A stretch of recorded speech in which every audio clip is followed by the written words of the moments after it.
Alien instructor broke a Deathworlder's nose. 30. Seconds later, his bones snapped. Before they judge us, comment if you've ever been seen as weak and flip the script. Enjoy the story. The transport vessel Meridian Dawn drifted through the void, carrying Earth's first delegation to the Intergalactic Academy. From Kepler Station's observation deck, the arrival looked unremarkable, another routine delivery of fresh cadets. But history would remember this moment differently. Archivist Krell 17 watched through compound eyes that had witnessed 17 civilizations rise and fall. When Earth sent its first students to the Academy, no one really cared. The humans were classified as special protection status, a diplomatic courtesy for primitive species barely capable of interstellar travel. The airlock hissed open, releasing 23 beings who would forever change how the galaxy understood survival. Ava Raines stepped off the transport with fluid movements. Her dark hair hung around shoulders that looked delicate compared to the armored hulk surrounding her. She carried a single duffel bag and wore the expression of someone mildly interested in her surroundings. Other species moved aside without conscious thought, their instincts recognizing something their intellects could not comprehend. "Another batch of Deathworlders," muttered Dravik Thorn from his observation post. The Garlax instructor stood 9 feet tall, his muscular frame encased in natural chitinous armor. "This one looks fragile as a matchstick." His secondary eyes tracked Ava's movement with predatory focus. Where other species possessed natural weapons, claws, fangs, toxic secretions, humans appeared defensively naked. Their pale skin looked thin enough to puncture with a casual gesture. Professor Thresh coiled his serpentine body tighter scales, shifting to deep amber, indicating concern. The Naga Prime had served as observer for 73 years, long enough to recognize signs others missed. Something about the human stillness reminded him of moments before natural disasters.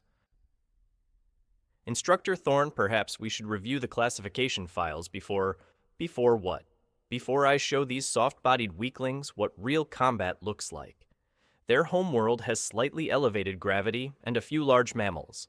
My planet would devour their so-called Earth for breakfast." Around them, other species whispered in dozens of languages. The graceful Voltari rustled feathered appendages in distress. Rock-like granitans shifted with sounds like grinding stone. Even aquatic Mercians released nervous pheromones, but humans moved through this menagerie with casual confidence of apex predators.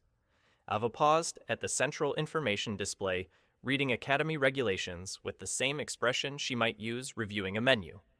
When she reached Interspecies Physical Contact Guidelines, she lingered exactly 3 seconds. "Look at them," Thorn continued. "No natural armor, no enhanced strength, no defensive capabilities whatsoever. How these pathetic creatures survived long enough to develop faster than light travel defies evolutionary logic." What Thorn failed to notice was how every human had unconsciously cataloged defensive positions in the arrival bay, how they'd identified 3 primary exits and 2 emergency access points, how they'd assessed threat levels of every visible species. Training that Earth called situational awareness. Training that began in kindergarten. "Cadet Ava Raines' Earth designation," she said when her turn arrived. The registration clerk processed her information efficiently. "Dormitory 7 Level 3. Combat training begins at 0600 tomorrow." Ava nodded once and walked away, leaving Thorn staring after her with predatory anticipation. Tomorrow would begin her education. Tomorrow would begin his. Contempt doesn't need words. It lives in the space between glances and subtle posture adjustments, in how conversations stop when certain individuals enter a room. Combat training. Bay 7 buzzed with pre-dawn activity as cadets from 43 worlds prepared for their first session under Instructor Dravik Thorn. The massive chamber could house a small starship, its reinforced walls bearing scars from decades of weapons testing. Ava arrived precisely at SOT 600 wearing the standard Academy uniform. Where other species required specialized environmental suits, humans needed only basic protection evidence of either extreme confidence or terminal stupidity. She took position near the back, standing with relaxed posture. Her breathing remained steady, showing none of the pre-combat adrenaline affecting most species. The instructor made his entrance with theatrical flair. 9 feet of predatory muscle and natural armor moving with fluid grace. "Welcome to your first real education," Thorn announced. "For too long, this academy has coddled inferior species and allowed primitive techniques to flourish. Today, we begin correcting that evolutionary mistake." His compound eyes swept assembled cadets cataloging weaknesses. Volteri clustered together, feathered forms trembling. Toggin stood ground, but shifted nervously. Crystarians maintained perfect stillness bodies producing stress harmonics. And in the back, 23 humans stood like islands of calm. Combat is not intellectual exercise. It is the purest expression of evolutionary superiority, the moment when natural selection reveals which species deserves to survive. He gestured to a practice dummy constructed from materials withstanding military-grade weaponry. With casual efficiency, he demonstrated a technique reducing the reinforced polymer to twisted wreckage. This is power. This is what happens when proper training meets adequate physical capability. Several cadets stepped backward involuntarily. Ava remained motionless, expression unchanged. "Now who would like to volunteer for practical demonstration?" Silence stretched like quantum field under tension. "How disappointing. Very well, I shall choose." His predatory gaze moved systematically through assembled students, passing over obviously powerful species. When those compound eyes settled on the cluster of humans, his expression shifted to cruel amusement. "You, the small one with dark hair, step forward." Ava looked around briefly, confirming he meant her, then shrugged and walked into the training circle. Her movement remained casual, unhurried. Behind her, other human cadets exchanged glances carrying meaning lost on alien observers. Not worry or fear, but anticipation. "State your name and homeworld for the record." "Ava Raines, Earth. Is this going to take long? I have a quantum mechanics exam at 1400 hours. Nervous laughter rippled through watching cadets. Thorn's antenna twitched with irritation. "Your academic schedule is irrelevant, human. Today you serve as educational demonstration." He continued circling each step, calculated to display superior size and natural weaponry. Ava remained in place, occasionally checking her chronometer. "Tell me, Raines, what combat training have you received on your little backwater planet?" "Standard curriculum. Mixed martial arts weapons, familiarity survival protocols. Nothing special." From the observation deck, Professor Thresh made a sound that might have been prayer. His scales had shifted to deep red, indicating imminent disaster. "Nothing special. How wonderfully modest. Let me educate you about something little human. Your species evolved on a world so pathetically benign that you never developed genuine survival instincts. No natural weapons, no protective hide, no enhanced reflexes. You are literally the least threatening sentient species in known space." Okay, that's your response. Do you understand what I'm telling you? "I understand you think you're intimidating me. Are we going to fight, or are you planning to lecture me to death?" The collective intake of breath was audible across the training bay. Even Toggin seemed shocked by the humans' casual disrespect. Thorn's exoskeleton darkened to deep purple, indicating combat preparation. Natural armor plates along his forearms shifted position, revealing cutting edges. "Very well, human. Since you're so eager to learn, let me demonstrate the difference between a real warrior and a soft-bodied pretender." Ava continued standing with hands at her sides, looking like someone waiting for public transportation. What happened next would be analyzed by military tacticians for decades, not because of its complexity, but because of its terrifying simplicity. But human blood isn't just red, it's a signal. Thorn's strike was textbook Garlax precision, a controlled demonstration blow, designed to establish dominance without permanent damage. By his species' standards, barely a tap. The sound of chitinous palm meeting human nose was sharp and wet. Blood exploded from Ava's nostrils in crimson spray. Her head snapped back, droplets spattering across white floor. Collective gasps rose from assembled cadets. Several sensitive species stumbled backward. There, simple demonstration of superior technique meeting inferior anatomy. Notice how minimal force was required. He paused mid-sentence. Ava hadn't moved. She stood exactly where she had before, the strike blood streaming from her broken nose. But she hadn't stumbled, hadn't cried out, hadn't even raised her hands to touch the injury. She simply stood there motionless, staring at him with those dark eyes, eyes that had changed. Where before there had been mild amusement, now there was something else entirely. Something that made the temperature seem to drop. Something that caused several cadets to take unconscious steps backward. Interesting. You know, instructor, where I come from, there's an old saying. Thorn felt his compound eyes attempting to focus more intently, searching for fear or pain. Instead, he found something that made his exoskeleton prickle with unease. And what saying is that, human? Never hit someone unless you're prepared for them to hit you back.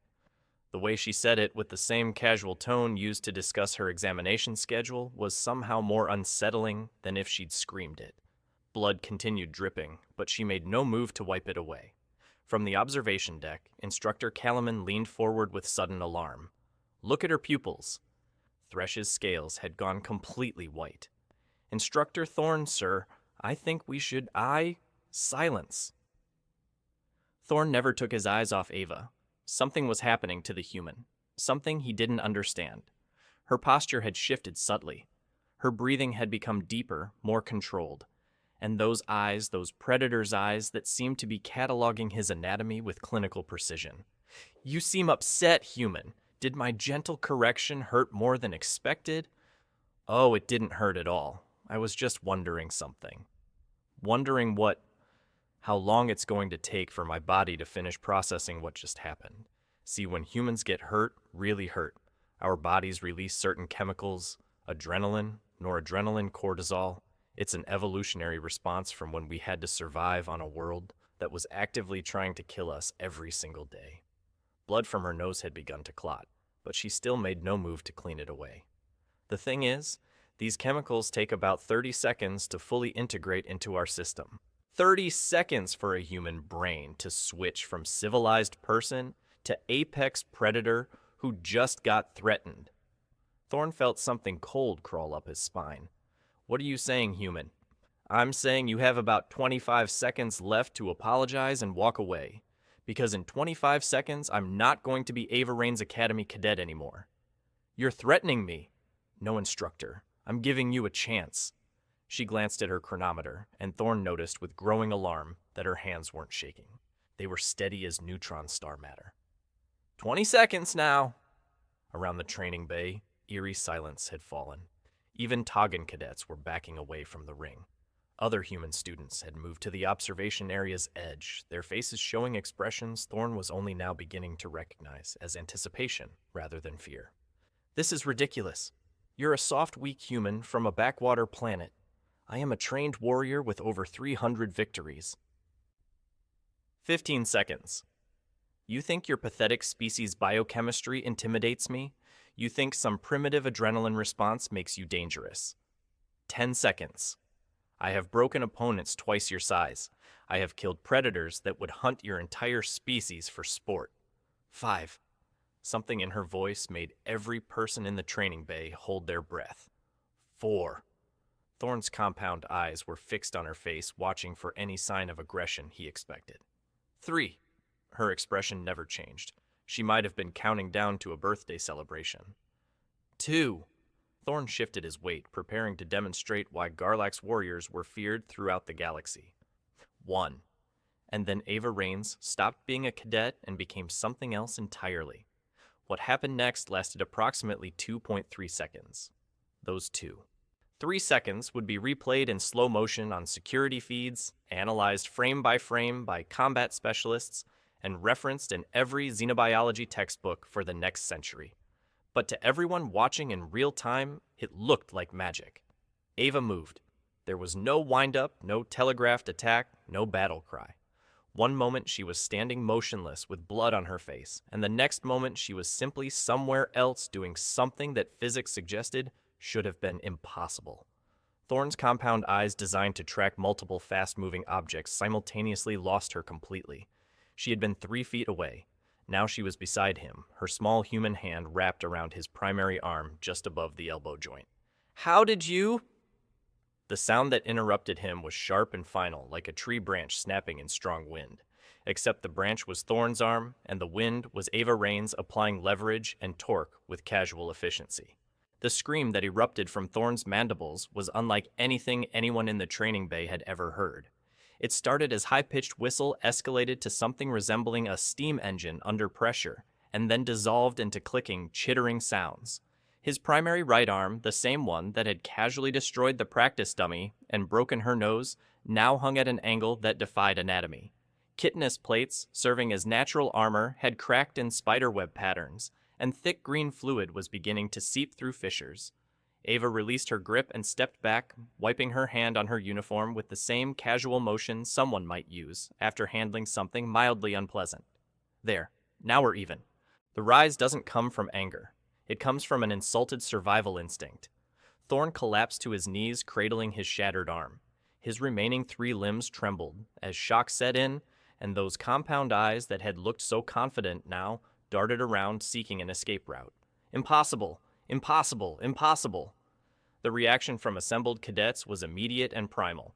Volteri students actually took flight-feathered appendages, carrying them to upper corners where they huddled like frightened birds. Toggen backed away so quickly several stumbled over each other. Even Crystarians scrambled toward exits with musical chimes of panic. But Ava had already returned to her original position and was checking her chronometer. 12:37. Still have time to grab lunch before that exam. The casual nature of her statement, delivered while standing over a broken instructor with blood still streaming from her nose, sent another wave of terror through watching aliens. This wasn't behavior driven by rage. This was calculated, controlled violence delivered with the emotional investment of a morning workout. Medical team to Training Bay 7. Emergency medical team immediately. But none of the alien students were looking at the fallen instructor anymore. They were all staring at Ava, who had produced a piece of cloth and was now dabbing at her nose with methodical care. Mitchell, report to medical for evaluation, Professor Thresh called from the observation deck. I'm fine. It's just a bloody nose. I've had worse from sneezing too hard. The medical team arrived with practiced efficiency. The lead medic took one look at Thorn's arm and immediately began barking orders. Bone stabilizer neural suppressor, and someone get me a full spectrum scanner. This isn't just a break. This is complete structural failure. As they worked to stabilize the instructor, lifting him onto an anti-gravity stretcher, Thorn's eyes remained fixed on Ava with an expression mixing pain, confusion, and something that might have been newfound respect. How is this possible? You're so small, so soft. Ava looked up from her chronometer and met his gaze. Instructor, can I give you some advice? He managed a weak nod. Next time you want to demonstrate superior technique, maybe don't pick the species that evolved by fighting everything on their planet and winning. She smiled, and it was the same pleasant, friendly expression she'd worn throughout their entire encounter.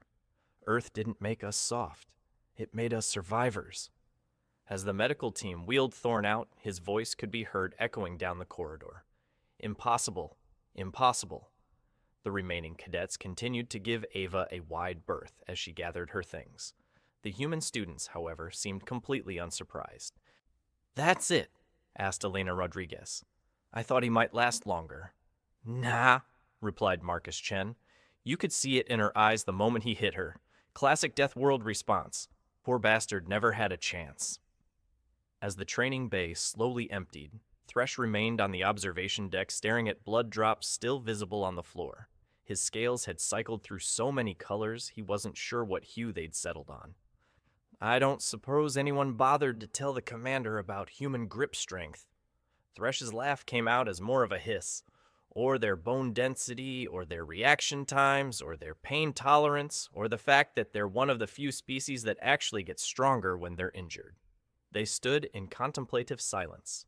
Think he'll file a complaint? Thresh's scales finally settled on deep purple, indicating grim amusement.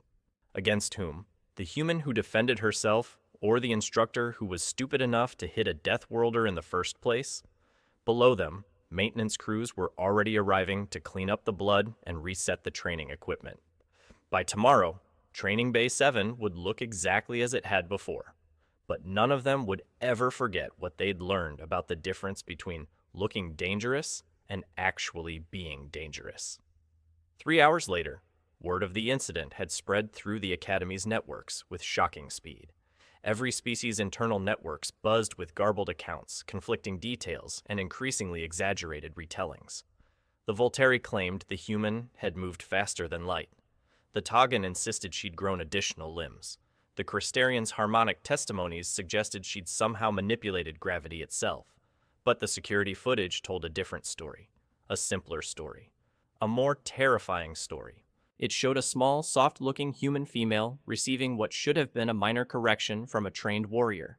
It showed 30 seconds of the most perfectly controlled violence any of them had ever witnessed. And it showed the exact moment when the galaxy's understanding of humanity shifted from harmless primitives to never again.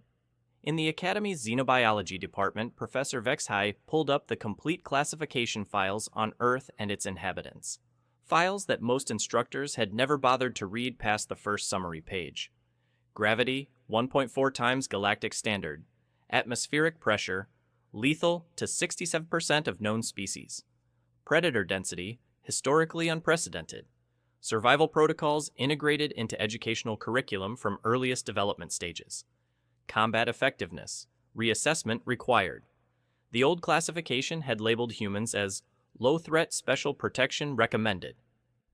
Professor Vexhai deleted that assessment and typed a new one.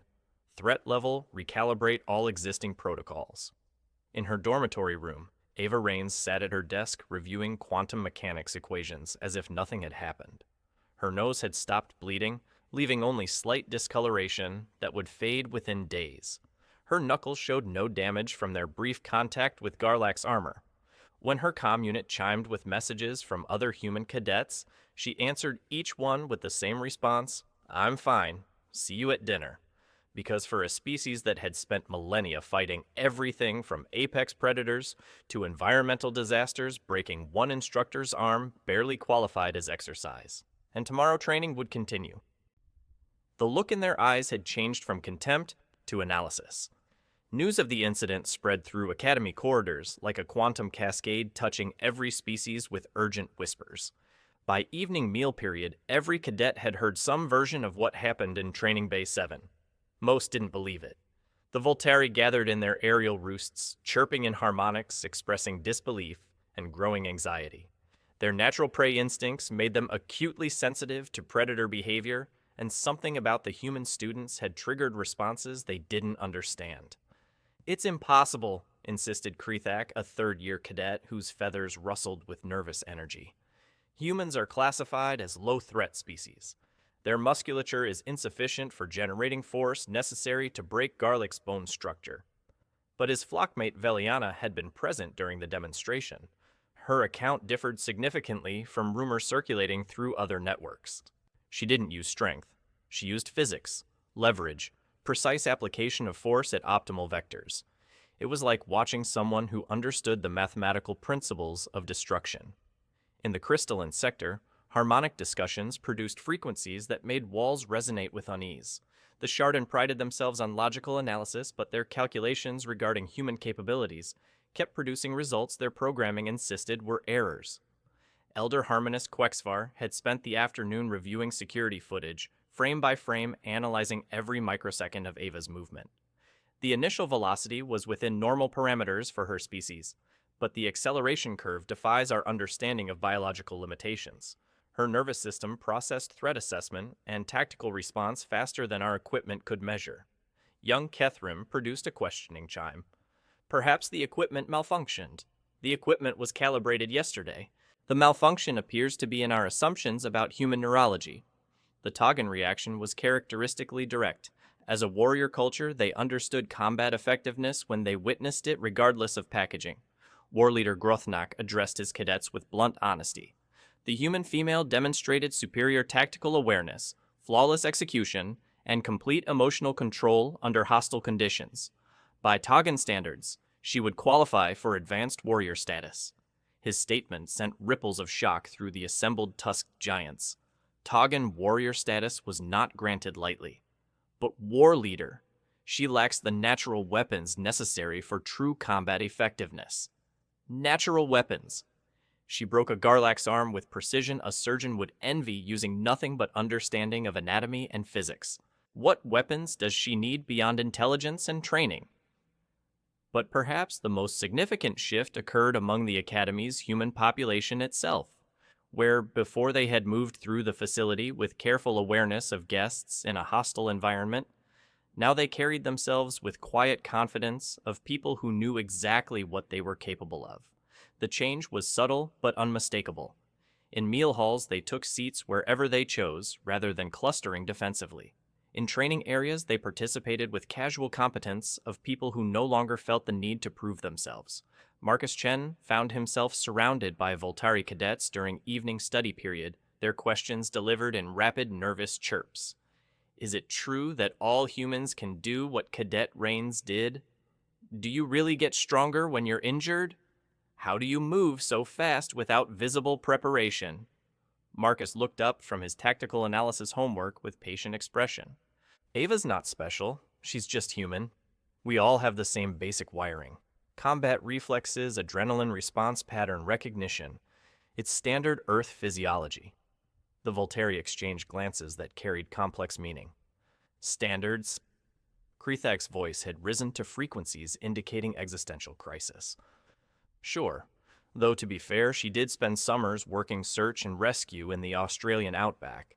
That's probably why her response time was so clean. Australian outback. Continent-sized desert, full of things that want to kill you. Venomous everything, extreme temperatures, predators the size of small vehicles. Good training for reflexes. Elena Rodriguez, working on weapons theory at a nearby table, looked up with a grin. Australia's not even that bad compared to some places. Try spending a winter in northern Canada or a summer in the Amazon basin.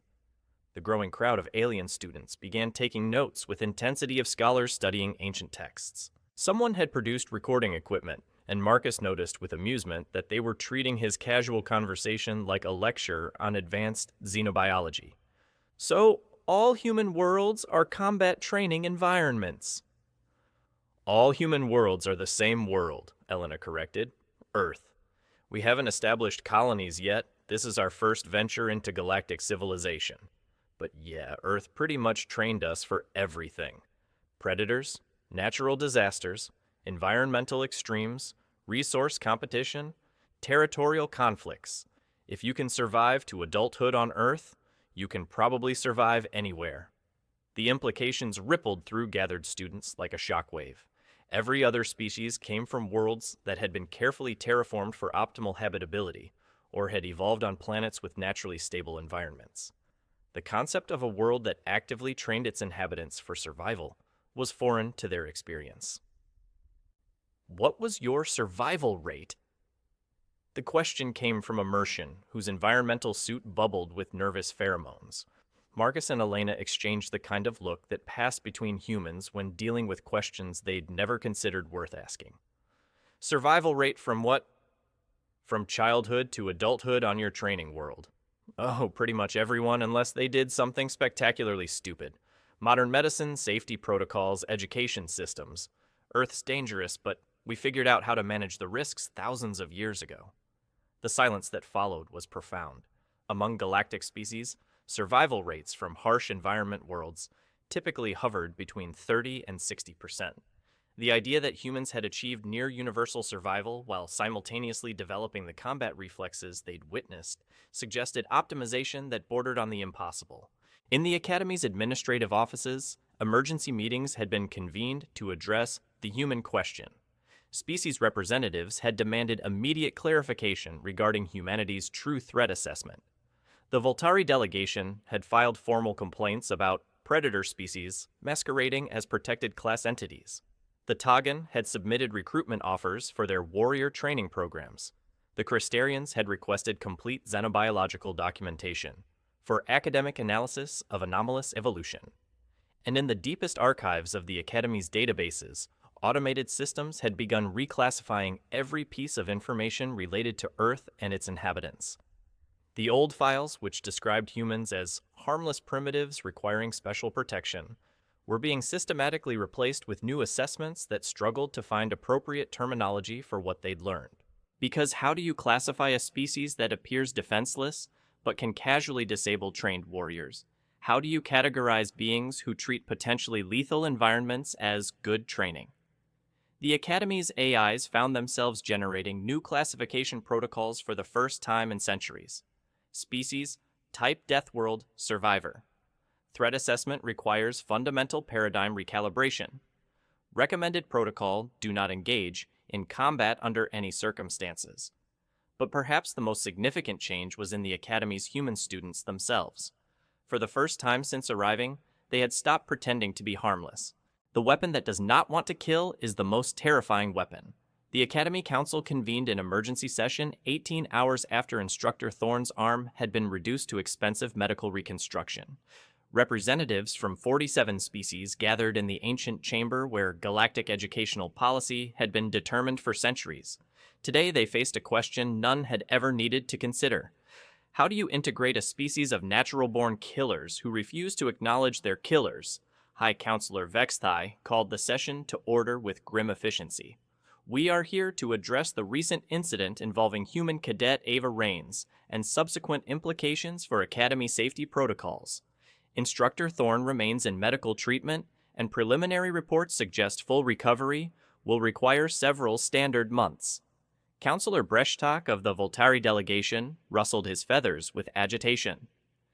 With respect, High Counselor, the medical condition of one instructor is hardly our primary concern. We need immediate clarification regarding humanity's true classification status. Agreed, rumbled War Counselor Grethvar, representing Tagan interests. My species has reviewed available combat footage 17 times. The human female demonstrated tactical capabilities that exceeded our warrior training protocols. The Crystarian representative produced harmonic frequencies that translated roughly as academic excitement mixed with existential dread. Our analysis suggests complete revision of threat assessment parameters may be necessary. Human neurological response times appear to operate on quantum rather than biological timescales. High Counselor Vexthai activated the chamber's holographic display system, filling the space with three-dimensional recordings of the incident. The image of Ava Raines, small and seemingly fragile, standing calmly while blood flowed from her broken nose, appeared larger than life. Perhaps we should begin with expert testimony. Professor Thresh has served as xenobiology consultant for over 70 years and was present during the incident. Professor Thresh uncoiled his serpentine form and moved to the central speaking area, his scales shifting through colors indicating careful consideration. Honored counselors, I believe we have been operating under fundamental misconceptions regarding human evolution and capabilities. He gestured to the holographic display, which shifted to show detailed anatomical comparisons between humans and other galactic species.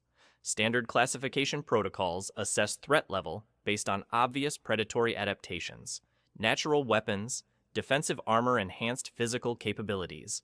Humans possess none of these characteristics, leading to their designation as low-threat entities requiring protection. The display changed again, showing Earth's geological and biological history. However, detailed analysis of their homeworld reveals an environment that would challenge the survival capabilities of most galactic species. Extreme temperature variations, atmospheric storms, capable of destroying structures, geological instability, and predator populations that would qualify as planetary-level threats. Counselor Breshtak's feathers ruffled with increasing anxiety. You're suggesting their entire planet is a training facility for combat preparation. Not intentionally, but effectively, yes. Humans didn't evolve to be warriors. They evolved to survive on a world that demanded constant vigilance, rapid threat assessment, and instantaneous combat response. What we witnessed wasn't aberrant behavior, it was standard human physiology functioning as designed. The chamber fell silent as implications sank in. Several species had built their civilizations around avoiding the kinds of environmental challenges that humans apparently considered routine. War Counselor Grethvar was the first to speak. How many humans currently possess these capabilities? All of them. It's not a special skill or advanced training. It's basic neurology. Every human carries the genetic programming necessary to become a highly effective combatant when threatened. Impossible, protested Counselor Yethron of the Mercian Collective.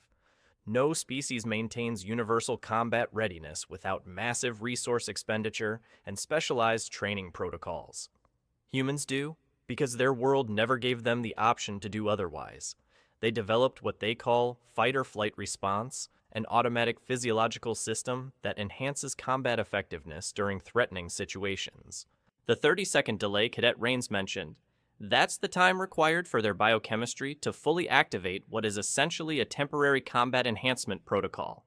The display shifted to show the molecular processes involved in human adrenaline response, mapping the chemical cascades that transformed ordinary humans into biological weapon systems.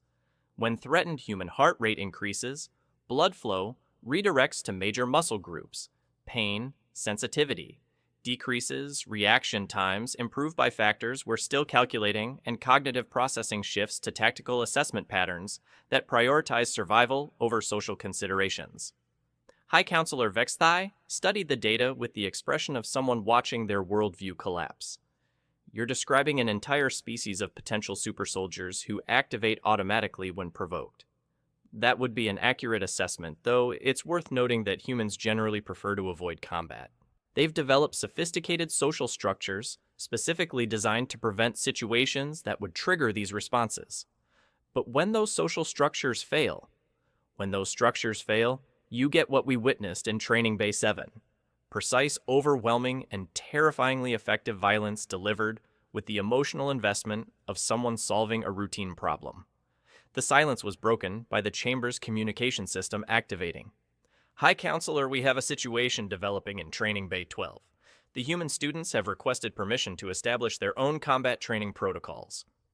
Requested. Sir, they've submitted a formal proposal for interspecies combat familiarization training. They want to teach other cadets how to fight like humans. The council members exchanged glances that carried species-specific expressions of alarm. Denied. Such training would be far too dangerous for High Counselor. The proposal includes detailed safety protocols and voluntary participation only. They have also noted that understanding human combat techniques might be essential for effective military cooperation in future conflicts. War Counselor Grethvar leaned forward with interest. What kind of future conflicts? According to their analysis, sir, the galaxy currently faces potential threats from 17 different hostile entities. The humans have reviewed our defense capabilities and believe significant improvements are possible through integration of their tactical approaches. Professor Thresh's scales had shifted to deep green, indicating revelation. They're not asking to be trained. They're offering to train us. The implications hung in the chamber's recycled air like a quantum field on the verge of collapse. The species that had been classified as requiring protection was volunteering to teach the galaxy's premier military academy how to fight more effectively. High Counselor, came another voice over the communication system. This time, it belonged to Instructor Thorn speaking from his medical bed. I formally request permission to enroll in human combat training protocols. Instructor, you're barely conscious. High Counselor, with respect, I have learned more about effective combat technique in the past 18 hours than in my previous 3 decades of training. If these humans are willing to share their knowledge, we would be foolish not to accept. The chamber erupted in heated discussion as representatives began arguing in 47 different languages about threat assessment training protocols and the fundamental question of whether it was wise to teach a galaxy full of potential soldiers how to fight like humans. But in the end, the decision was made by practical necessity rather than philosophical debate, because somewhere in the vast darkness beyond the galaxy's borders, ancient threats were stirring, threats that had been dormant for millennia, but were now showing signs of renewed activity. And if the galaxy was going to survive what was coming, it needed every advantage it could find, even if that advantage came packaged in small, soft-looking humans who smiled pleasantly while breaking Garlax's arms. The vote was unanimous. Integration protocols approved. Training would begin immediately. On the walls of the academy, a new inscription was carved into stone. Do not provoke the quiet ones. The words appeared in 47 different languages, each script glowing with soft phosphorescence, marking permanent academy records. Below them, in smaller text, Training Bay 7 Incident Standard Year 2387 First Contact Protocols Revised. 5 years had passed since Instructor Thorn learned the difference between looking dangerous and being dangerous. 5 years since the galaxy discovered that sometimes the most terrifying predators are the ones that don't want to hunt. Archivist Krell 17 stood before the memorial wall, his crystalline form humming with low frequencies, indicating deep contemplation. As the Academy's official historian, he had documented the rise and fall of 17 different civilizations. He had recorded the discovery of new species' revolutionary technologies and treaties that shaped galactic politics for centuries. But the human integration event, as it had come to be known in official records, remained unique in his experience. The memorial wall told the story in carved stone and holographic displays. Images of that first encounter in Training Bay 7, followed by documentation of humanity's integration into galactic military protocols. Battle footage from the Vorthan incursion, where human tactical advisors had helped turn a 3-year stalemate into decisive victory in 6 standard months. Technical specifications for the new class of warships designed around human combat philosophies: smaller, faster, deadlier, crewed by mixed species teams, trained in what military analysts called Earth Standard Response Protocols. And at the center of it all, a simple holographic loop showing Ava Raines, now Admiral Raines of the Galactic Defense Forces, teaching a class of mixed species cadets the fundamentals of survival thinking. Combat is not about being stronger than your opponent. It's about being more prepared, more adaptable, and more committed to the outcome. Strength is useful, but understanding is essential. The students in the recording Voltari Togan, Crystarian Garlax, and dozens of other species took notes with the intensity of scholars studying sacred texts, because that's what human combat philosophy had become a fundamental shift in how the galaxy understood the relationship between survival and civilization. Krell 17's memories shifted through archived experiences of that first day, when Thorn had dismissed humans as soft, weak creatures. The Garlax instructor had recovered fully, both physically and professionally. In fact, he had become one of the Academy's most requested teachers, specializing in interspecies combat integration. His teaching methods had changed significantly. Before engaging any opponent, assess not just their obvious capabilities, but their survival history. A species that appears defenseless may simply have evolved beyond the need for obvious weapons. The irony was not lost on Academy historians that humanity's greatest contribution to galactic civilization had been teaching others how to fight more effectively. The species that had arrived seeking peaceful integration had instead revolutionized military strategy across 47 different civilizations. But, perhaps more importantly, they had changed how those civilizations thought about conflict itself. The old galactic approach to warfare had emphasized overwhelming force-superior technology and massive fleet actions that could devastate star systems. Human tactical philosophy focused on precision, adaptability, and psychological dimensions of conflict that most species had never considered. Win the battle in your opponent's mind before engaging their forces had become standard Academy teaching, along with concepts like tactical flexibility, resource optimization, and emotional warfare. These weren't new ideas to human military theorists who had been refining such concepts for millennia. But to galactic civilizations that had approached combat as a simple contest of strength versus strength, they represented a fundamental paradigm shift. The results spoke for themselves. Galactic war casualties had decreased by 73% since human integration. Conflict resolution times had improved by similar margins. And most significantly, the number of wars that reached the combat phase at all had dropped to historically unprecedented levels. Turns out that when you understand how to fight effectively, you also understand how to avoid fighting unnecessarily.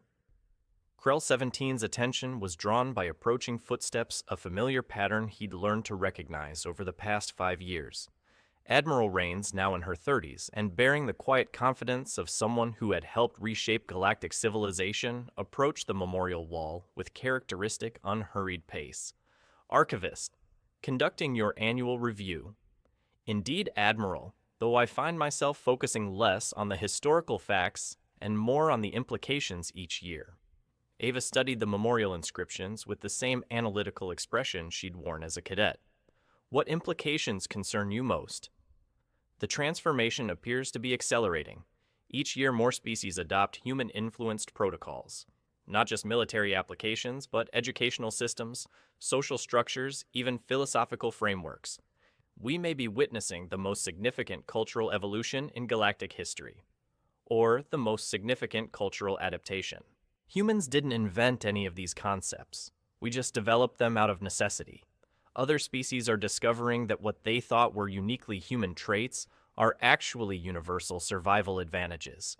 Krell 17's form hummed with curiosity. You believe this transformation is beneficial. I believe it's inevitable.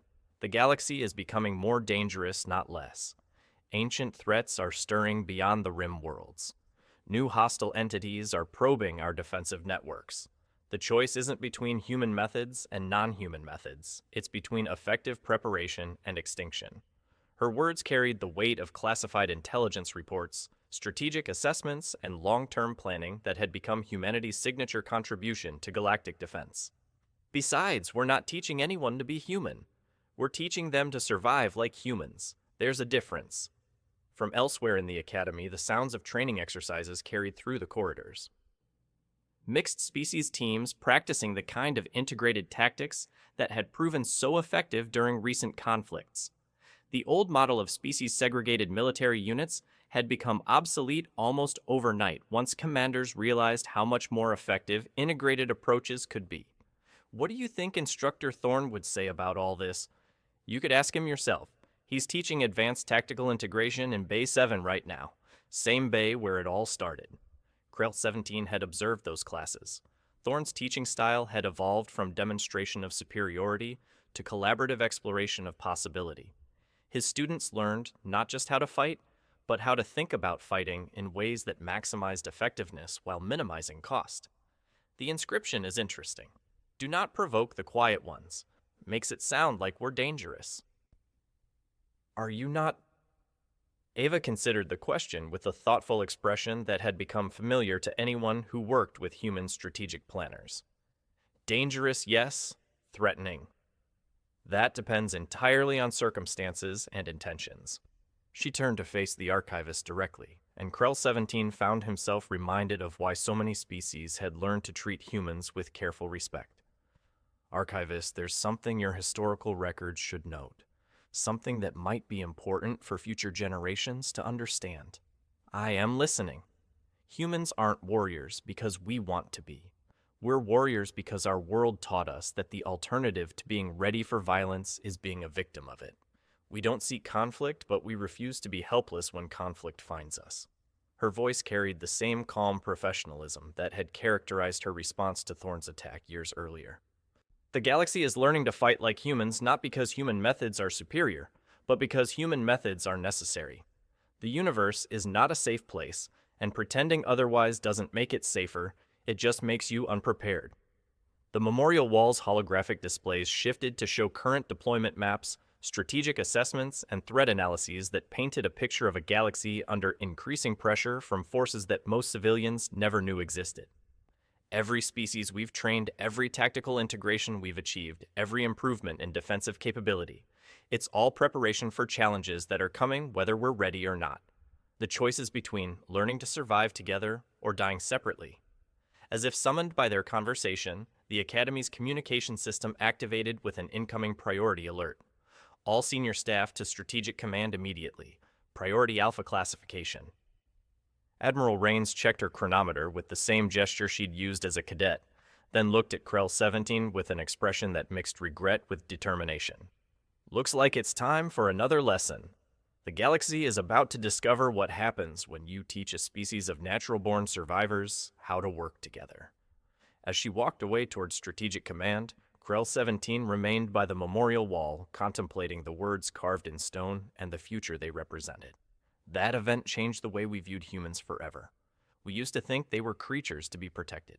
Now we know they are the last thing we should underestimate and the first thing we should want on our side when the universe reveals its teeth. Because in a galaxy full of threats that most species had never imagined, the quiet ones from the small blue world had become exactly what everyone needed: teachers who could show them how to survive anything. And in the deepest archives of the Academy, new classifications were being written. Species-human designation, universal combat integration, specialists, threat assessment, catastrophic to hostiles, essential to allies recommendation, Maximum cooperation, minimum provocation. Special note: the galaxy's most effective warriors are the ones who least want to fight. The inscription on the memorial wall glowed softly in the Academy's perpetual twilight, a reminder carved in stone for all future generations. Do not provoke the quiet ones, because sometimes the most dangerous predators are the ones that hope they never have to hunt. In these sci-fi stories, we've seen what happens when the galaxy underestimates humanity. But this is just the beginning. The universe holds darker threats, and sometimes the only thing standing between civilization and chaos is a species that learned to fight everything and win. If you want to see more stories about humanity's place in this dangerous galaxy, hit that like button and subscribe, because the best tales of human resilience are yet to come. Until next time, remember, we may look harmless, but we're the species that survived by making everything else afraid.